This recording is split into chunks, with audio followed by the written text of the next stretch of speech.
Person को और दूसरा नंबर्स को। पढ़े पर्सन कितने प्रकार के होते हैं? First person, second person, third person. Person पे यानी कि आई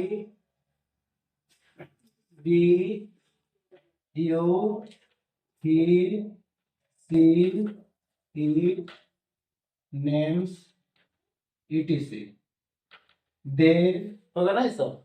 उसके बाद नंबर्स, नंबर्स में दो ही नंबर होता है, एक वचन और बहुवचन। Singular number, singular and plural, singular and plural होता है।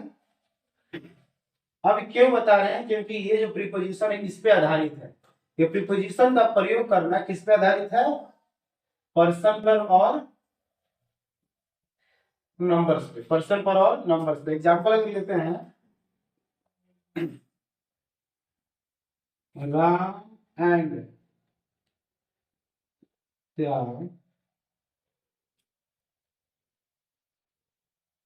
Are going to school, going to school. Ram और श्याम विद्यालय जा रहे। इधर आ जाओ, हम पर नहीं दिख रहा है तो सर जाओ वहां पर साइड में। राम और श्याम स्कूल जा रहे थे। इसमें आपको देखना है क्या क्या है। क्या बोला है क्वेश्चन की नाउन और प्रोनाउन का हमेशा पहले प्रयोग किया जाता है। तो इसमें नाम है, ये भी प्रोनाउन नाउन है, लेकिन क्या है? प्रॉपर नाउन है ना। इसको नहीं छोड़कर हमको मेन नाउन को फोकस करना है। विद्यालय, विद्यालय भी क्या है? एक नाउन है, और नाउन के पहले क्या लगा है? प्रीपोजिशन। नाउन के पहले प्रीपोजिशन। तो इस वाक्य में टू जो है हमारा क्या है? प्रीपोजिशन। क्लियर समझ आ गया? दूसरा, I am ready to go school. और इसमें क्या गलत है कि सही है? सेंटेंस में हमको बताइए। कल लिखवाए थे ना गो का प्रयोग, लिखी थे ना तुम लोग? लास्ट में कॉपी निकालो देखो तो, लास्ट में जो दिए थे गो का कैसे प्रयोग करना है। तो स्कूल के साथ क्या लगा है? टू लगता है कि नहीं लगता है? लगेगा ना। यानी कि इस सेंटेंस में गलती था। इसमें क्या होना चाहिए? To. I am ready to go to school, सही हो गया। तो इसमें क्या प्रीपोजिशन है? किसको मानेंगे? क्योंकि इसमें टू तो दो को प्रयोग हो गया। तो प्रीपोजिशन हम किसको मानेंगे? नियम के अनुसार। हाँ, जब संज्ञा और सर्वनाम के पहले जो शब्द लगा हो वही प्रीपोजिशन है। तो इस सोलर में ये हो गया और नाउन। क्लियर है कंसेप्ट? चलिए और क्या बताए थे? चलिए अब थोड़ा डिस्कस करते हैं जो परीक्षा में पूछा गया। यानी कि ही एग्रीड डैश माय प्रपोजल। लिखते हैं ऊपर में example, he agreed dash my proposal. तो इसमें तो हमको लग रहा है कि दो वर्ड मीनिंग जो है जो थोड़ा सा डिफिकल्ट स्टूडेंट के लिए है ना। प्रोपोजल, तो एग्री मतलब सहमत होना, और प्रोपोजल मतलब प्रस्तावना देना है या कोई चीज का प्लानिंग बताना। अगर उससे सहमत है तो क्या होता है? He agreed dash my proposal. Option दिया है from above to in, from above to और in। क्या होगा बताइए तो आप लोग? टू होगा। क्यों टू होगा? क्योंकि उसने मेरे प्रस्ताव से सहमत है। तो हिंदी में पहले पकड़ेंगे कंसेप्ट हिंदी से। तो से के लिए कौन कौन है? इन तो पहले छाट दिए। इन मतलब में होता है, above मतलब ऊपर होता है, फ्रॉम मतलब इससे होता है, टू मतलब इससे होता है। तो फ्रॉम मतलब किसी की तरफ से आना, तो वहां प्रयोग होगा। लेकिन टू क्यों प्रयोग होगा? कि ही एग्रीड टू माय प्रपोजल। तो यहाँ पर क्या आ जाएगा? टू आ जाएगा। अब फ्रॉम का मतलब ही जब निगेटिव रहता है, he disagree, he disagree from my proposal. तो क्या समझ में आ गया? क्लियर क्या है? जब वो नेगेटिव सेंस में जाएगा तो हम फ्रॉम का प्रयोग करेंगे, जब पॉजिटिव में सहमत है तो टू का। एकदम क्लियर है ये कंसेप्ट, इसमें कोई दिमाग नहीं लगाना। आंसर क्या हो जाएगा? सी। खत्म। चलिए क्वेश्चन नंबर 66 दिया है, I have been absent dash 5 days। पहले हमको ये बताइए, आई हैव बीन एब्सेंट, मैं इतना दिनों से अनुपस्थित 5 डेज। ये कौन सा टेंस का वाक्य आपको लग रहा है? बोलिए हमको बताइए, कैसे जाने कौन सा फॉर्मूला लगेगा या सेंटेंस स्ट्रक्चर वाक्य संरचना के अनुसार बनेगा? बताइए कौन सा टेंस है? Present perfect continuous tense. Present perfect continuous tense नहीं, प्रेजेंट परफेक्ट कंटीन्यूअस टेंस ठीक है, डिफर का प्रयोग होता है ना, नहीं इसका रूल है ना? तो अब ऑप्शन दिया है फ्रॉम, फॉर, सिंस, टू। तो इसमें आप लोग टेंस में पढ़ी होंगे कि एक निश्चित और अनिश्चित समय होता है, सर्टेन एंड अनसर्टेन, सर्टेन या अनसर्टेन। तो सिंस का प्रयोग कब किया जाता है? जब वो निश्चित हो, और फॉर का जब अनिश्चित काल का बात किया जाए, अनिश्चित समय का यानी टाइम का बात किया जाए। तो इसको ध्यान से देखिएगा, प्रेजेंट परफेक्ट कंटीन्यूअस टेंस यानी प्रेजेंट का चौथा प्रकार जो होता है उसका है subject plus has been plus refer plus subject plus complement या अदर वर्ड्स। लेकिन इसका प्रयोग कब करना है? जब निश्चित रहेगा तो सिंस और अनिश्चित रहेगा तो फॉर। तो यहाँ पर जो मात्रा है क्वांटिटी में 5 दिनों से विद्यालय आने में क्या हूँ? असमर्थ हूँ या अनुपस्थित हूँ। तो फिक्स बता रहे कितना दिन से? 5 दिन से। तो यहाँ पर क्या होगा? सिंस होगा कि फॉर होगा? फॉर होगा। क्यों बता रहे हैं? क्यों? क्योंकि जो दिन है तो ये नहीं बता रहे कौन दिन से, मंडे से या ट्यूसडे से, हम 5 दिन से लगता नहीं है। तो ये अनिश्चित है, तो किसका प्रयोग होगा? 4-5 डेज। यही रहता मंडे या संडे से, तो क्या होगा? यहाँ एक सप्ताह से 1 वीक, तो यहाँ सिंस हो जाता है। सिंस 1 वीक या 1 डे जो निश्चित है। ये निश्चित नहीं है क्योंकि इसमें दिन पता नहीं चल रहा 5 दिन से तो कौन तारीख से या कौन सा दिन से, तो किसका प्रयोग होगा? फॉर से। ठीक है, अदिति डाउट है तो बताओ क्या होगा? सिंस होगा कि फॉर होगा? क्या आप लोग पढ़ेंगे? फॉर ना? ठीक है, कंफ्यूजन होगा तो इसको हम फिर रीचेक कर लेंगे। तो पहला में हो गया 2 और दूसरा में हो गया 4।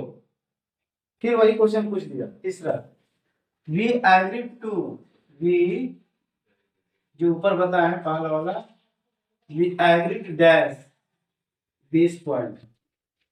थोड़ा ध्यान दीजिएगा, हर जगह एक ही लाठी नहीं बनना है। At, on, in, out. Option है एट, ऑन, इन और आउट। क्या होगा जल्दी बताइए?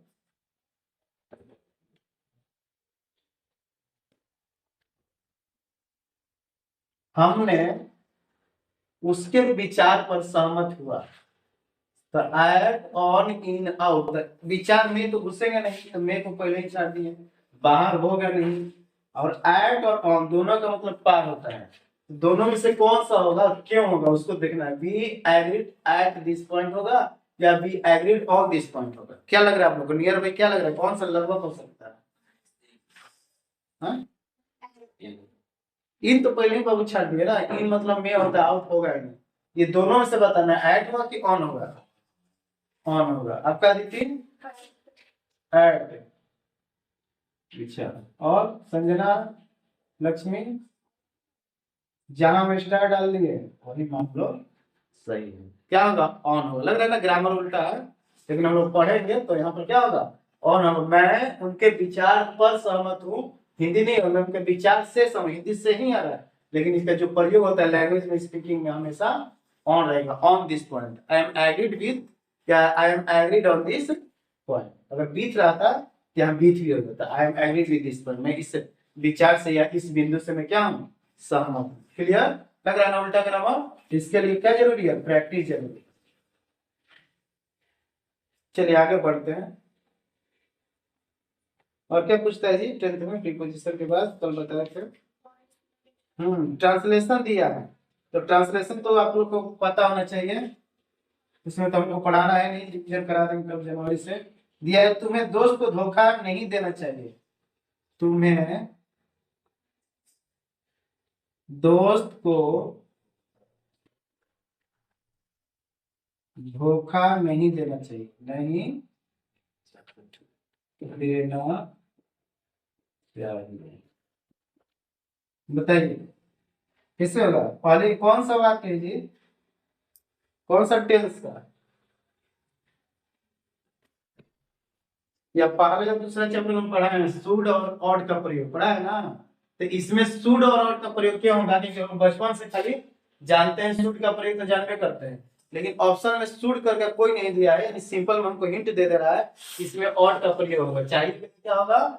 और ऑप्शन में ही से आंसर मिल जाएगा, ऑड का प्रयोग होगा। दूसरा, तुम्हें दोस्त को धोखा नहीं देना चाहिए। तुम्हें क्या हो जाएगा? यू। तुम्हें का यू, दोस्त मतलब फ्रेंड। दोस्त मतलब क्या होता है? फ्रेंड को छोड़ देते हैं, धोखा नहीं देना चाहिए। धोखा का मतलब क्या होता है जी? इसका वर्ड मीनिंग क्या होगा बताइए तो? वर्ड मीनिंग, हाँ, cheat. Is to not cheat. Cheat मतलब धोखा देना।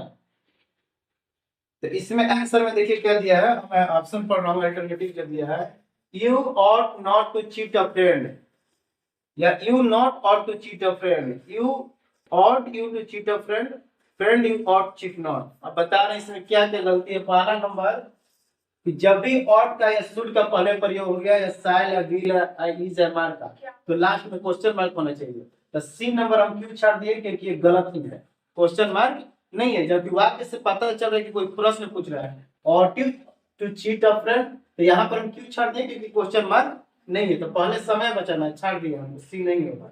क्या नहीं होगा? सी नहीं होगा, इसको हटा देते हैं। दूसरा, जब हम लोग जानते हैं कि जैसे वह खाना नहीं खाता है, वह खाना नहीं खाता, तो क्या होगा translation? He doesn't eat, he doesn't eat. तो हमको मालूम है कि साइल के बाद या डू डज के बाद ही नोट लगता है, या इज एम आर के बाद नोट लगता है। तो इसमें गड़बड़ क्या किया? पहले नोट लगा दिया है तब प्रयोग कर रहा है, उसका सहायक दिया। तो दूसरा नंबर छट गया, छट गया। हमको छाटना है, आंसर हमको नहीं लाना, छाटना है, ऑटोमेटिक आंसर बढ़ जाएगा। तीसरा, जब हमको मालूम है कि तुम्हें दोस्त को, तो तुम्हें का ट्रांसलेशन यू से स्टार्ट होगा, यू शुड नॉट या यू गॉट नॉट, तो क्या से स्टार्ट किया है? फ्रेंड से, कट गया। तो आंसर अपने से आ गया कि नहीं आ गया? इसमें दिमाग लगाना ही नहीं है, ग्रामर का बेसिक टेंस का नॉलेज होना चाहिए। तो answer should be A, you ought not to cheat a friend. तुम्हें दोस्त को धोखा नहीं देना चाहिए। क्लियर हो गया? दूसरा ट्रांसलेशन दीजिए, देखिए बहुत अच्छा से क्लियर बता रहे हैं। मेरे गांव में एक मंदिर है, कहाँ लिखो? मेरे गांव में एक, यहाँ लिखता हूं, मेरे गांव में एक मंदिर है। तो सबसे पहले तो हम लोग को सब कुछ मालूम है, लेकिन थोड़ा मंदिर का वर्ड क्या होता है? टेम्पल। टेम्पल, ठीक है। तो मेरे गांव में एक मंदिर है, क्या सिंपल सेंटेंस है, यानी सरल वाक्य। इसमें टेंस का उतना प्रयोग नहीं होगा। सिंपल में जैसे मेरे, तो सिंपल में मेरे का हो जाएगा माई विलेज। माई विलेज में एक मंदिर है। ट्रांसलेट करेंगे तो क्या होगा? My village. लड़का लोग क्या करेगा? इसी को हिंदी का अंग्रेजी कर दे जाएगा, लेकिन इसका जो सेंस पढ़ेंगे, सरल वाक्य का नियम जो होता है, इसमें देयर का प्रयोग होता है। क्या होगा? देयर का प्रयोग होगा। और ऑप्शन में देयर कहाँ लिखा है? सी। आंसर सी, खत्म, कोई दिमाग नहीं लगाना है। बन गया ना? कितना, एक सेकंड भी नहीं लगा। लेकिन नॉलेज होना चाहिए। लड़का सबका ट्रांसलेट करेगा बिहार में, मेरे का माई, विलेज का बस। माई विलेज देख के कहीं नहीं मिला था, सही हो सकता है, अंदाजे पे क्या कर देगा? बी मार कर देगा। लेकिन इसका नियम है, ऐसा लोग वहां पे देयर से स्टार्ट किया जाता है। तो आंसर क्या हो जाएगा? There is a temple in my village. तो क्या हो जाएगा? आंसर होगा there is a temple in my. अब सही बात कि मेरे गांव में एक मंदिर है। एक लिखिए तो बनेगा ट्रांसलेशन आप लोग। मेरे गांव में एक विद्वान शिक्षक है। मेरे गांव में एक विद्वान शिक्षक है। कैसे बनेगा? कॉपी पे बनाइए रहो। मेरे बोर्ड साफ करिए संतोष, बोर्ड क्लियर कर तो। मेरे गांव में एक विद्वान शिक्षक है। हाँ, इसीलिए कह रहे हैं कि आप लोग प्रैक्टिस करिए। लो लिखो, लिखो आदित्य, लिखिए, लिखो अपना राइटिंग लिखो नीचे यहाँ पर। इस साइड में होकर यहाँ से लिखिए, कोई दिक्कत नहीं, यहाँ से लिख लो, इसको मिटा के लिख लो। कॉन्फिडेंस आना चाहिए। लोग 10th क्लास के सीनियर बच्चे हैं, जूनियर थोड़े कि लजाना है। लजाओगी तो फिर बाद में ये सब काम देगा। बोर्ड पे इसलिए बुला रहे हैं कि ऐसा कौन कौन है? कोई नहीं है, हम ही लोग हैं। सब स्टूडेंट लोग लिखो लिखो। लक्ष्मी जी भी आएंगे, भगवान को भी बुलाएंगे, पहले इंसान तो आए धरती पे। हेलो, भगवान को बाद में बुलाएंगे। लीजिए, पहले आदित्य लिखेंगे। उस साइड लिखो, इधर आ जाते, इधर आ जाओ, वहां से साइड में खड़ा कर लिख दो। मेरे गांव में एक शिक्षक हैं। लिख दीजिए, मेरे गांव में एक विद्वान शिक्षक है।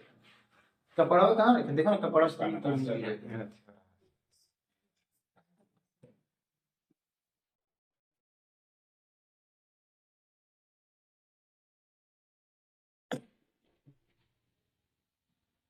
झड़ दे बेटा, नहीं भी टिक रहा है, सो जा रहा है ना, ठंडा के दिन है।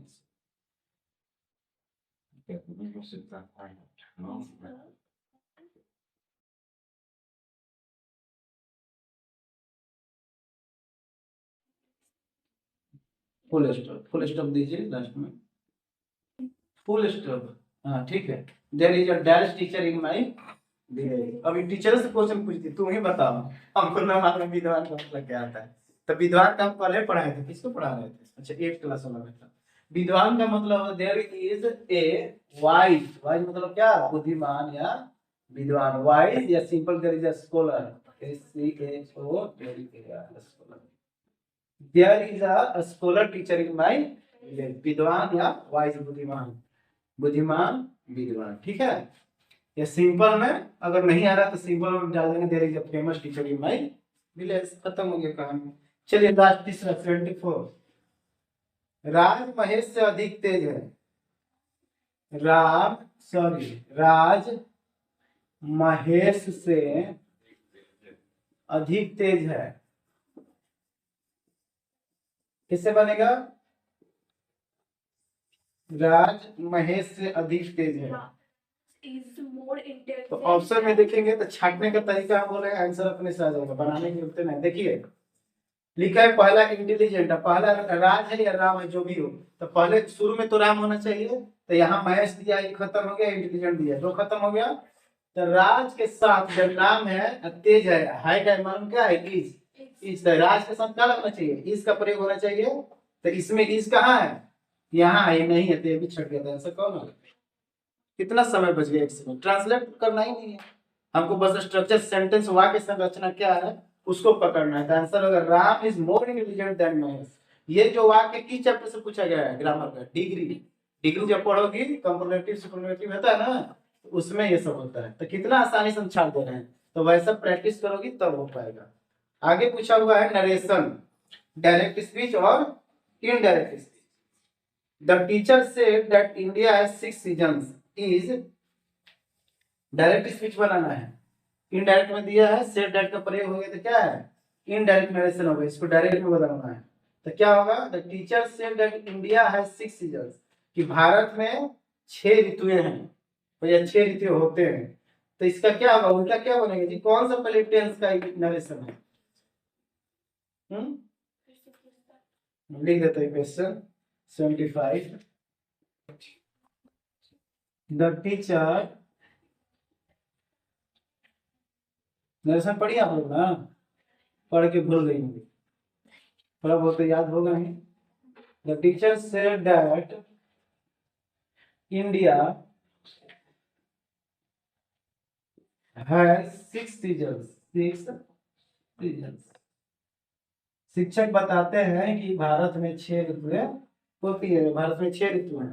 तो ये कौन सा पहले सेंटेंस है इसका कहां प्रयोग होता है? Present perfect tense. Present perfect tense. और तो इसमें क्या होगा ऑप्शन? इसको तोड़ेंगे तो हम इतना तो हम लोग को मालूम है, किसी से कहा नहीं रहे तो सिंपल हो जाएगा, द टीचर सेड। ठीक है, द टीचर सेड, कोमा इसको बनाना है। ये क्या होता है? जो कहते वाला स्टेटमेंट रहता है, इसके अंदर क्या लिखा है? The teacher said India has 6 seasons, India had 6 seasons, India having seasons, India had 6 seasons. क्या होगा? अब इसमें से छाटना है, सिंपल में देख लो। The teacher said, the teacher will say, तो विल का तो नहीं होगा, पहला खत्म। टीचर इन्फॉर्म हो सकता है, क्योंकि टीचर सूचना भी देता है स्टूडेंट को। द टीचर इन्फॉर्म हो सकता है, और the teacher might say, the teacher might say. तो इसमें से कौन छाटेंगे, पहले परीक्षा में छाटने का तरीका है। तो पहला एक विल वाला हटा देंगे, विल वाला खत्म हो जाएगा तो ऑप्शन बी क्या आ गया, पहले ही छट गया, क्या हो गया, बी छट गया। दूसरा है सूचना दे रहा है, इन्फॉर्म कर रहा है, तो इन्फॉर्म हो सकता है, मे बी, इन्फॉर्म हो सकता है, मे बी। तीसरा है माइट का तो प्रयोग होगा नहीं, माइट का जबरदस्ती होता है ना, इसका प्रयोग होगा नहीं माइट का।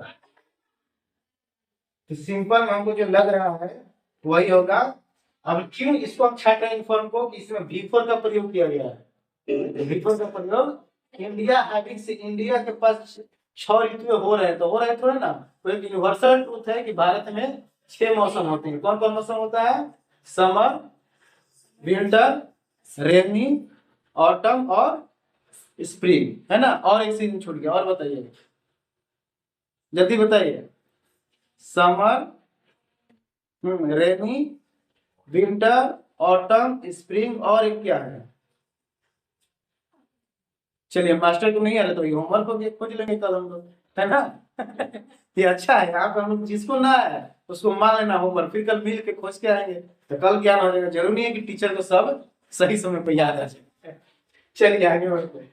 तो यहाँ पे छाट दिए, दिल होगा नहीं, और इसमें क्रिया के लिए हम छाट दिया है भी, तो बच गया क्या, पहला, तो ये होगा आंसर। तो आंसर क्या होगा, the teacher said, inverted coma के अंदर, इसके अंदर दिखाएगा इंडिया हैज 6 सीजन, इंडिया शायद जानती हो ये टेंस का रिलेटेड नहीं है, ये स्पेशल इसका रूल होता है, डायरेक्ट उसको कॉपी पेस्ट कर देता है ना, तो वो वाला ग्रामर है, ठीक है। चलिए ये तो आसान है। दूसरा क्वेश्चन लिखते हैं 76, ये भी उसी तरह टेंस पर आधारित नहीं है, कैन, कुड, शायद, वुड होता है ना, उस पर आधारित है। जैसे दिया है ही सेड डैड, उसने कहा कि, he could buy a car, he could buy a, इसको इनडायरेक्ट दिया है, आपको डायरेक्ट में कन्वर्ट करना है। तो कैसे होगा, पहले ऑप्शन सुन लीजिए। he says, he said, he is saying, he will say, he said I can buy a car, ये तो सही है, छट गया। जब कुड का प्रयोग होता है, कुड किसका V2 है, तो कैन का, तो क्या होगा बी, इसमें कोई दिमाग नहीं लगाना है। जो कुड है, कुड का मूल जो शब्द होता है कैन, कैन कहीं V2 है, तो इसमें कैन कहाँ लिखा हुआ है, किसी में नहीं है, केवल इसमें है, तो आंसर क्या हो जाएगा, तो ये होगा he said I can buy a car, इसमें से छाटना है। He said comma, inverted comma, I can buy a car, मैं एक कार खरीद सकता हूँ, बाय अ, क्लियर है। अभी आया पैसिव वॉइस, तो आसान चैप्टर है, नरेशन में चेंज नहीं होता है, कहाँ पर, चेंज नहीं होता, थर्ड पर्सन कहाँ पर, इसमें तो वही है, सेम तो है, कहाँ चली गई, चेंज। तो वो आपसे कह रहा है, जैसे उसने कहा कि मैं एक कार खरीद सकता हूँ, तो ये जो आई के बदले के यहाँ ही लगा है, होता है, आप उल्टा समझ लीजिए, ये है इनडायरेक्ट, ये है डायरेक्ट, कंफ्यूजन होता है, कोई बात नहीं, आम बात है, बड़े बड़े कोचिंगों में छोटी छोटी बातें होती रहती है, कंफ्यूजन। चलिए active voice, the car is driven by my brother, मैंने इसको ही तो हमरा बताएंगे, आप ही बताइएगा, आसान chapter. The car is driven by my mother, car मेरी माँ के द्वारा चलाया जाता है। My brother drives the car. My brother, my brother drives the car, very good. ये कौन सा टेंस है, प्रेजेंट इंडेफिनिट टेंस है ना, तो हो जाएगा माय ब्रदर ड्राइव का क्या हो जाएगा, V5, ड्राइव्स द कार, खत्म। इसी को बस कर दिया है, तो ये हो गया है पैसिव वॉइस, इसको बदलना था हम लोग को एक्टिव वॉइस, खत्म। क्लियर है, यानी कि प्रेजेंट इंडेफिनिट टेंस को हम लोग को पैसिव में बदलना था, सॉरी पैसिव में दिया होता है, एक्टिव में करना। अगला question, she was loved by her aunt या आंटी। सी वॉज, तो आज आ गया तो हम चल गए कहाँ, भूतकाल में, यानी पास्ट टेंस का है। She was loved, LOVED, loved by her aunt या आंटी, AUNT, आंट बोलते हैं, मतलब चाची के द्वारा। तो वह अपने चाची के द्वारा प्यार के लिए स्नेह मिलता है, उनको प्यार किया जाता था। यानी जब तक उनकी चाची चाची थी तब तक उनके द्वारा प्रेम स्नेह मिलता था उस बच्ची को। तो ये कौन सा टेंस है, सिंपल, यहाँ प्रेजेंट था तो वहां कहाँ चलेंगे, पास्ट सिंपल टेंस। तो पास्ट सिंपल टेंस का क्या फॉर्मूला होता है, subject plus V2 plus object. तो यहाँ ऑब्जेक्ट को सब्जेक्ट बदलेंगे तो she was loved by her aunt, तो दैट मींस आंट को पहले लिखेंगे, आंट। कोई नहीं, हर इसके लिए लगा है, सी के लिए हर लगा है, तो आंट से प्रयोग होगा, आंट। क्या होगा बताइए तो इसको, Aunt loved white, loved aunt loved, खत्म, आंट लव्ड। देख लेते हैं ऑप्शन दिया है, हर का प्रयोग है तो हर, लेकिन हर होना नहीं चाहिए जहां तक मेरा ग्रामर पढ़ रहा है। हर आंट लव हर, दो बार हर का प्रयोग नहीं होता है, सही गलत है। ठीक है, दिया है जो दे देते हैं, हर आंट लव हर, तो ऑप्शन नंबर सी होगा। लेकिन एक्चुअली जो होगा आंट लव हर होगा। एक्चुअली क्या होगा, आंट गलती से सब्जेक्ट किया हो या स्पेल में ग्रामर आया हो तो उसके नियम के अनुसार लिख दिया। हर आंट तो कभी हो ही नहीं सकता, हर से कोई वाक्य नहीं चालू होता, इससे कभी वाक्य चालू होता है ग्रामर में, पढ़ी है? अदिति पढ़ी हो? ऐसे ही बनाती हो तो गलत है ज्ञान के अनुसार। हर का कभी प्रयोग नहीं होगा, होगा सिंपल आंट लव हर। चलो लास्ट बताइए तो, द ट्रीज प्रोवाइड फ्रूट्स, क्या होगा, the trees provides food, the trees provide मतलब फ्रूट्स उत्पन्न करना या प्रदान करना। provided by the tree. Very good, passive बनाना है, तो ये भी वही है, V1 का प्रयोग किया गया है, यानी कि प्रेजेंट इंडिफिनिट टेंस के आंसर बनेगा। तो क्या हो जाएगा, फ्रूट्स, जब बहुवचन है तो आर, भी provided By the by the trees, खत्म कहानी, बाय द, हो गया। ये उल्टा था, दो को एक्टिव से पैसिव बनाना था, ये पैसिव दिया था हमको एक्टिव बनाना था। हाँ ये बताइए जरा, इन्फॉर्म द डॉक्टर, इसका पैसिव में क्या होगा, inform the doctor, inform the doctor, doctor को सूचना दो। पढ़िए लेट का प्रयोग, पढ़ेगी तब पता चलेगा। Let the doctor be, very good, let the doctor be, अभी सब पढ़ाएंगे रिवीजन तब उस समय हम जिक्र करेंगे। आंसर क्या है इसका, बी है, लेट द डॉक्टर बी। ये सब स्पेशल केस वाला, जो जो ये है ना, शुड कैन विल, ये सब का जो प्रयोग होता है, मे माइट, ये सब स्पेशल रूल्स होता है। चलिए अब थोड़ा आते हैं, नया चीज पूछा है, स्पेल्ड वर्ड, यानी कि गलत मीनिंग लिखा हुआ है उसको सही करना है, इसको मिटा देते हैं ना, यहाँ लिख देते हैं, जगह नहीं है। यानी कि दूसरा पार्ट है SPELD, स्पेल मतलब उच्चारण करना, और स्पेल का V2 क्या है, स्पेल, स्पेल का V2 कह रहा है कि इसको उच्चारण किया गया है, गलत उच्चारण है, इसको सही करना है, यानी कि वर्ड, जैसे क्रिएचर, क्रिएटर, क्रिएचर, क्रिएचर, चार को, तो कौन क्रिएचर, क्रिएचर मतलब सृष्टि, क्रिएचर मतलब सृष्टि, तो इसको लिख लेना है CREAT, क्रिएट क्या मालूम है, उत्पन्न करना, प्लस URE, यही वर्ड बन गया क्रिएचर, तो यही सही है। तो ऑप्शन क्या हो जाएगा, सी, ऑप्शन सी।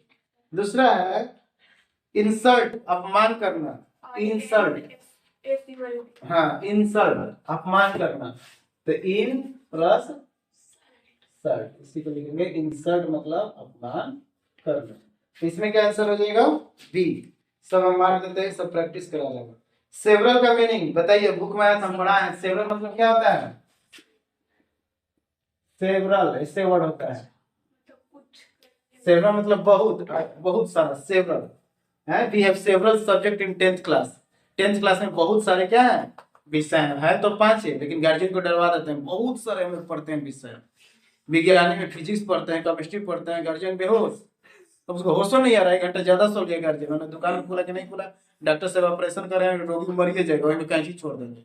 तो इतना डरवाना नहीं है गार्जियन को, बोलते हैं बोलना है कि 5 विषय है, ये नहीं बोलना we have several subject in the English classes, है ना।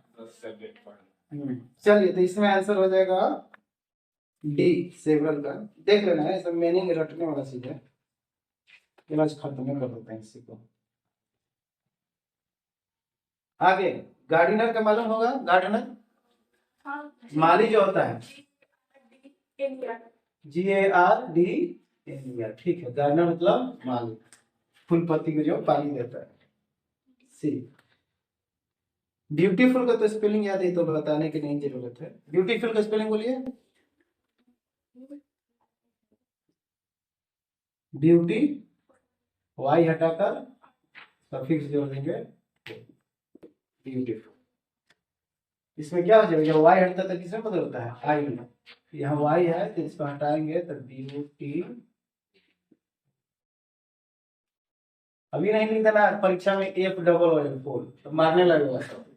क्या कह रहे हैं, कोई लड़की लड़कों कह रहे तुमको सुंदर बोलता है प्लस फूल बोलता है, मूर्ख बोलता है, दूध चप्पल दे देगा, दूध चप्पल। वही दिन से एक बार ज्ञान आ जाएगा तो ए फीमेल लिखने लगा, F नहीं लिखेगा, है ना। तो उस सब वर्ड से बचना है, बहुत भयानक चीज होता है अंग्रेजी सब। चलिए आगे, पार्डन, पार्डन मतलब क्षमा करना, पार्डन मतलब क्षमा याचना मांगना, तो इसी में पहला आ जाएगा PARDN, पार्डन, हम टिक मार देते हैं। सॉल्व, सॉल्व का स्पेलिंग, जो साल अभी ठंडा में उड़ रहे हैं, सॉल्व, SAUL. हाँ SA, बोलो ऑप्शन हम बता देते हैं, SHOLL दिया है, SHAWL दिया है, SHA दिया है साल, और स्यूल SHUL, कौन होगा जी, सॉल्व। Second. अच्छा सॉल्व कहाँ लिखा हुआ है, Second. हाँ सौ अल्लाह सॉल्व सेकंड में देगा, याद रख लीजिएगा। ढेर भोजपुरिया जवान क्या करेगा, साल मार देगा, अरे कहिया बा हमरा ज्ञान बा, मार दिया सन साल हो जो सन फेल, तो बाबू में उतार दिया ओकर खाल, रिजल्ट आई तो, है ना। चल खत्म हो गया, तो SHAWL solve. Choose the correct verb, verb का रूप चूज करना। She stopped her mother from dash there, go went gone going, क्या होगा, उसने अपने माँ को वहां जाने से रोकी। Second. Went. पहले तो वर्ब प्रयोग कर दिया, यहाँ क्या होगा, she stopped her mother from dash there, वहां जाने से, तो जाना का इंग्लिश क्या होता है, गो, तो सिंपल गो, इसमें दिमाग नहीं लगाना, क्या कि वर्ब का रूप यहाँ ऑलरेडी लग चुका होता है। ये कंफ्यूजन होने के लिए सब परीक्षा में सेट किया जाता है कि लड़का लोग गलती से यहाँ भी ईडी जोड़ दे तो 1 नंबर खत्म। दूसरा, he avoids dash farmers, meet met meeting will meet, वह किसानों से मिलने में क्या करता है, इनकार करता है, लिख दें। अच्छा मिटाइए संतोष, अभी का ड्यूटी रहेगा, तब तक आप लोग विचार कीजिए। ही अवॉइड्स, तो ही के साथ भी फैक्ट लग गया, देख लेना, ही अवॉइड्स डैश फार्मर्स, तो वह किसानों से मिलने से क्या करता है, इकराता है, या इतराता है, नहीं मिलना चाहता है, इनकार करता है। तो meet met meeting will met, Meet. पहला तो खत्म हो गया कि यहाँ क्रिया का प्रयोग होता है, आईएनजी नहीं लगेगा, वीटी तो आएगा नहीं, कैसे भी फैक्ट लग गया है, अब भी नहीं लगेगा तो क्या होगा, मीट। तो वह किसानों से मिलने से क्या होता है, इतराता है या इनकार करता है। क्लियर, हम लिख देते हैं इस पर, ताकि जब आप लोग पढ़िएगा यूट्यूब चैनल पे भी तो वहां एक बार प्रैक्टिस हो जाए। ही अवॉइड्स डैश फार्मर्स, वह किसानों से मिलने से इतराता है, तो ऑप्शन क्या हो जाएगा, simple, he avoids meet farmers. Clear है। नेक्स्ट 95 है, 96, Hira forced me the rally, Hira forced मतलब जबरदस्ती, जबरदस्ती ले गया, ही फर्स्ट में, मुझे उसने कहा, जोर से कहा या जबरदस्ती ले गया, कहाँ पर, रैली में। रैली होता है ना जी, धरना, या जो आते हैं, रैली का मतलब क्या होता है, नेता लोग आते हैं तो बहुत सारी भीड़ गैदरिंग होता है। तो he forced me to join the rally, he forced me will join the rally, to join, दूसरा विल ज्वाइन, तीसरा ज्वाइनिंग और चौथा ज्वाइन। क्या होगा जी? वेरी गुड, टू ज्वाइन, क्योंकि विल ज्वाइन तो होगा नहीं। लेकिन कोई लड़का सोचता है नेताजी लेट से आते हैं, स्टेज तो बोल रहे हैं, वो लेट से मार देगा, विल ज्वाइन फ्यूचर में आएंगे, तो गलती हो जाएगा। उसको क्या करना है, प्रेजेंट में रखना है नेताजी को, नहीं तो पता चलेगा फ्यूचर में राहुल गांधी बनेंगे कि नहीं पीएम, हमारा मोदी जी ही रहेंगे, है ना। हाँ, तो पॉलिटिकल बातों पे नो कमेंट, नहीं तो हमको फिर कमेंट कर देगा दुनिया वाला, है ना, वायरल करके। चलिए 97 पे, आफ्टर द एक्सीडेंट, घटना होने के बाद, after the accident, comma, I dash myself, I dash myself from trembling, जैसे जब मेरा घटना हुआ, मान लेते हैं बाइक से गिर गया, जब मेरा घटना हुआ तो मैं अपने आप को एकदम कांपने लगा, डर के मारे कांपने लगा, खून बह रहा है, कपार फूट गया, जो कुछ भी हो।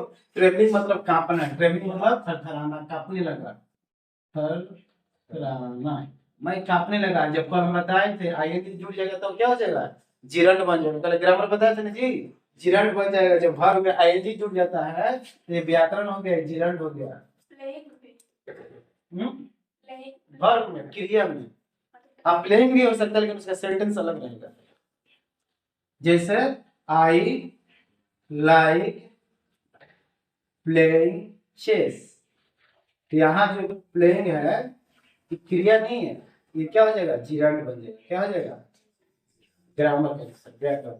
चलिए बताइए, after the accident I dash my self from travelling to controlling, मैं कम कपानी से अपने आप को नियंत्रण नहीं कर सका, तो क्या होगा, आई टू कंट्रोल्ड या कंट्रोलिंग या कंट्रोल, क्या होगा, ऑप्शन देखिए, पहला ये है, आई के साथ तो टू लगेगा नहीं, तो पहला खत्म कहानी, इसका सुहा कर दिए हम। बी कंट्रोलिंग, आई कंट्रोलिंग कभी लगेगा नहीं, उसके साथ सहायक क्रिया इजमार होना चाहिए या आवाज वगैरह होना चाहिए, तो इसमें क्या हो जाएगा, कंट्रोल तो होगा नहीं, सी दिया है कंट्रोलिंग, अच्छा लिख लेते हैं पहले ऑप्शन पर बता देते हैं, और डी दिया है कंट्रोल, तो दो तक क्लियर छप दिए। जब बता रहा है कहानी कि जब मेरा एक्सीडेंट हुआ था तो मैं अपने आप को रोक नहीं सका, तो रोक नहीं सका दैट मींस पास्ट का बात कर रहा है, वो घटना घटी के बाद में। एक्सीडेंट हमेशा होता है, उसके बाद ही एक्सीडेंट हो गया, इसका एक परिणाम बता रहे कि मुझे चोट लगने से मैं थरथराने लगा, दैट मींस ये क्रिया पहले हो चुकी है घटना, इसलिए ईडी का प्रयोग करेंगे, इसको हटा सकते हैं। क्लियर। ऐसे और अगर लोग सोचेगा अरे आई के साथ हमेशा वीवर का प्रयोग होता है तो मान लेगा क्या, लेकिन होगा आंसर ईडी। क्यों, क्योंकि घटना पहले हो चुकने के बाद परिणाम बता रहा है कि मैं थरथराने से या इतना मैं कांप रहा था कि मैं अपने आप को नियंत्रण नहीं कर सका। चलिए 98 डिस्कस करेंगे। ही dash at the enemy, he dash at the enemy, रसिंग रस रस्ट हैड रस, उसने दुश्मनों का पीछा किया, तो ही dash at the enemy, he रसिंग, he rushed, he rushed, he had rushed। बताइए तो क्या होगा ऑप्शन, रसिंग RUSING रसिंग, B रस, C रस्ट, और D had rust, had rust। बताइए तो सबसे पहले रस का मीनिंग क्या होता है, रस कैसे हिंदी मीनिंग हम पूछ रहे हैं, बताइए। रस मतलब जहां तक हमको सेंस लग रहा है पीछा करना है किसी का, है ना। रस मीनिंग दुश्मन को हम क्या करेंगे, इसको क्या बड़ाई करेंगे, उसको तो पीछा करेंगे ना, या भगाएंगे।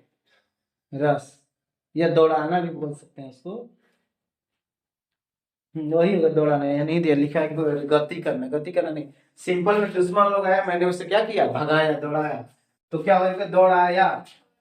तब पहला तो इसमें क्या छाड़ देंगे हम लोग, हैड का तो प्रयोग होगा नहीं, क्योंकि जब हम दुश्मन को दौड़ाया, जब चुका था या चुका है या दौड़ाया है तब हैड का सेंस आ जाएगा, इसमें V4 तो होगा नहीं, रस और रस्ट, और ये तीनों में से रस तो होगा नहीं क्योंकि ही के साथ भी वेट लगेगा, है तो इसके साथ भी का प्रयोग तीसरा रूप होना चाहिए, तो बचा कौन, रस, यानी कि V2 का प्रयोग। तो ही रस्ट एट द इनेमी, उसने इनेमी को भगाया, खत्म। चलिए, Reena was dash of stealing, अगला क्वेश्चन लिखता हूं 99। Reena was dash of stealing, stealing मतलब क्या होता है जी, बताइए आप लोग। स्टीलिंग मतलब चोरी करना, ये भी चिरन बन गया चोरी। He Reena was dash of stealing, चोरी। स्टील मतलब चोरी करना, स्टील मतलब चोरी करना। तो Reena was dash of stealing, accusing, accuse of, accuse या अक्यूज, रीना को चोरी के मामला में अपराध ठहराया गया, यानी इस पे दोष लगाया गया। ऑप्शन क्या होगा, A accusing, B accuse, C of accuse, D accused.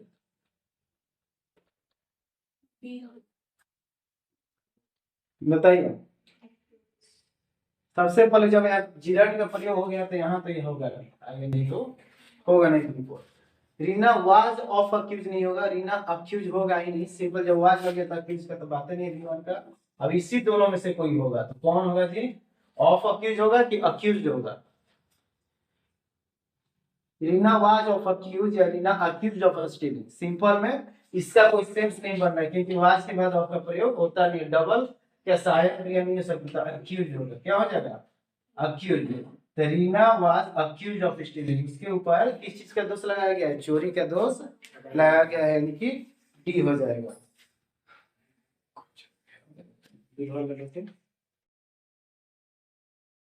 तब हम कट कर देंगे, कोई दिक्कत नहीं। चलिए लास्ट 100 और फाइनल, शतक मार देना है। देखो नीचे होगा दूध वाला होता है ना, देखो तो लक्ष्मी, देखिए आप देखिए। चलिए लास्ट, सरिता डजंट लाइक, तो आसान है जी, प्रेजेंट इंडेफिनिट टेंस क्या है, Sarita doesn't like, Sarita doesn't like does, तो आंसर कितना दिया, ठीक है। ऑप्शन सुन लो, swim, swam, swimming, has to swim, क्या होगा,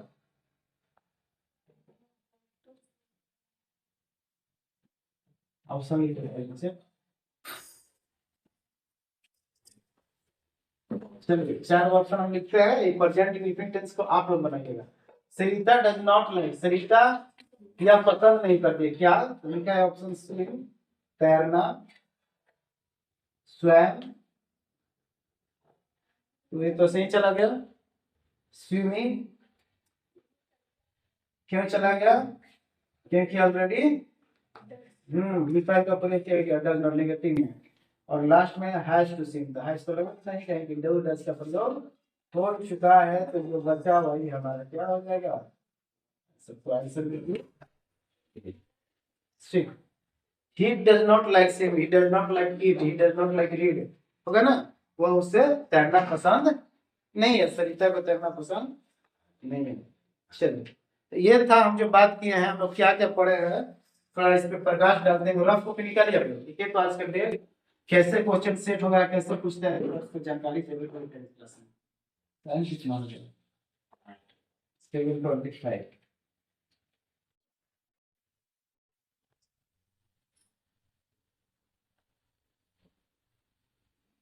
जस्ट बढ़िया रहना पड़ेगा, पकड़ ले रहा है।